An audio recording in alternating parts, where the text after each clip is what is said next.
This is the way credit cards used to work. Visa, Diners Club, American Express, MasterCard. They all work the same way, but they're all going to change. This is the sweep of the future. And this is International Verifact, the company that makes that little machine in a plant north of Toronto. This gizmo is the built-in telephone so the credit card reader can dial up the computer and see if you're good for it. We get a demonstration from the man who started this company, Doug Archibald.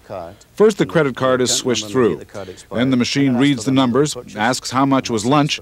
Then it calls the banks, checks your limit, and zaps back an authorization. There's nothing worse, and I'm sure, everybody's experienced it, than standing waiting for a credit card authorization when the sales clerk is on the phone.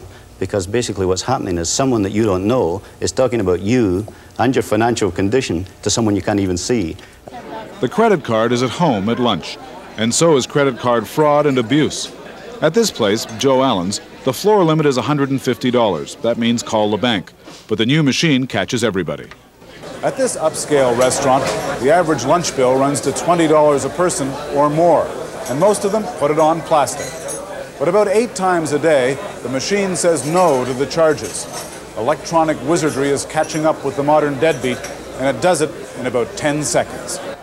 Restaurant owner John Maxwell. It is really fascinating that charges which heretofore would have been automatically processed because they weren't over the floor limit are now being rejected because the customer in question is sailing so close to the wind. This is that machine again at this restaurant. You won't believe what's going to happen. Why is it doing this to me? Anyway, the machine reads the card. This is the real thing.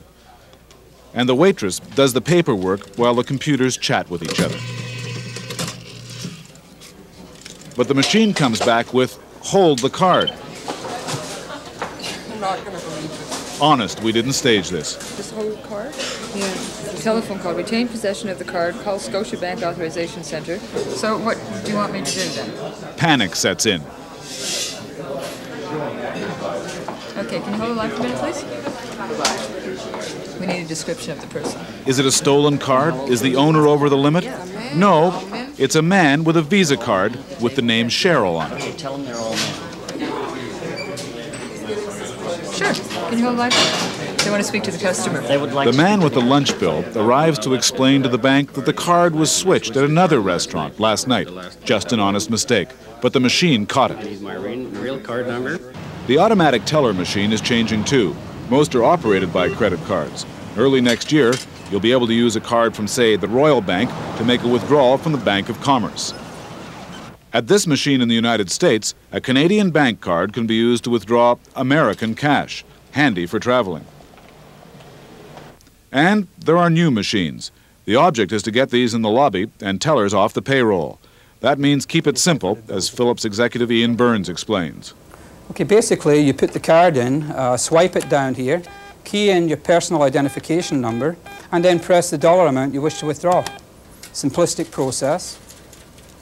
Lift up your cash, and away you go to the races. This machine not only saves work, it saves stamps.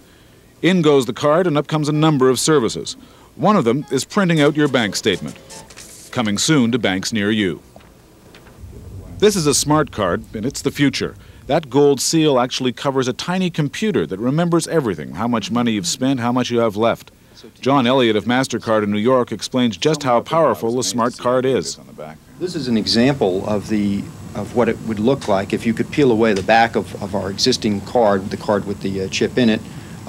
What you'd see is a chip with data storage and another separate chip over here with the processor itself. The processor has the same processing capability as an Apple IIe. It has a 64K memory and an 8-bit processor. The smart card is being tested in Maryland. With it, you can't overspend your limit, and fraud is almost impossible. The card's inserted, a personal identification number punched in. The card itself authorizes the transaction and remembers how much you've spent. Right now, there are about 6,000 of these smart cards in use in North America. By the end of this year, about 30,000 will be used in tests in the United States. Once they get the bugs worked out, they should show up in Canada about a year from now. But it'll take another 4 years before the 170 million MasterCard and Visas are replaced in Canada and the United States. Until then, most of us will be stuck using the old dumb card. I'm Fred Langen in Columbia, Maryland, for the Journal.